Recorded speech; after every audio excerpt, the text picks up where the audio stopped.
Hello viewers, আমাদের এই সুইচগুলো কিভাবে কাজ করে আমরা অনেকে জানি না যে অটোমেটিক এটা যেন পানিটা উতরে হয়ে যায় তখন কিন্তু এটা অটোমেটিক এদিক উপর দিকে উঠে যায়।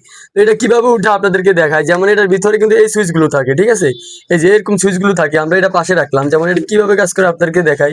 যেমন এটা জিনিস খেয়াল করেন, এই সুইচটা অন করলে তারপরে এইদিকে অটোমেটিকলি এই যে দেখেন, এই যে এটা কিন্তু উঠে যায়। উঠে যাওয়ার কারণ হলো এই দেখেন, এই সুইচটা যে আমি অন করলাম, চাপ দিলাম, চাপ দেওয়ার পরে কিন্তু এই যে যখন আপনার পানিটা ফুল গরম হয়ে যায়, গরম হয়ে গেলে কিন্তু এটা অটোমেটিক এই যে এখানে যে একটা টিন আছে, টিনটা অটোমেটিকলি চাপ খায়। দেখুন, চাপ খাওয়ার পরে মানে হিটটা হওয়ার পরে যাতে কিন্তু এই সুইচটা উপর দিকে উঠে যায়, তখন এই সুইচটা কিন্তু ধাক্কা দিয়ে দেয়। যেমন আরেকটা জিনিস খেয়াল করেন, এই যে আবারও মনোযোগ দিয়ে দেখেন, যেমন এই যে এইটা যখন হিট হয়ে যায়, গরম হয়ে যায়, যখন এই ভিতরে জগটা গরম হয়ে যায় তখন কিন্তু এটা হালকাভাবে এই যে চাপ খায়। এই যে দেখেন, খেয়াল করেন, এই যে চাপটা খায়, চাপটা খাইলে কিন্তু এই সুইচটা অটোমেটিক উঠে যায়। যেন আবারও দেখায় আপনাদেরকে, এই যে এইখানে দেওয়ান যায় যে দেখেন, এই যে চাপটা খেলেও সাথে সাথে সুইচটা উঠে যায়। তো আমরা অনেকে জানি না এটা কিভাবে অটো কাজ করে, তো এটা এইভাবেই অটো কাজ করে।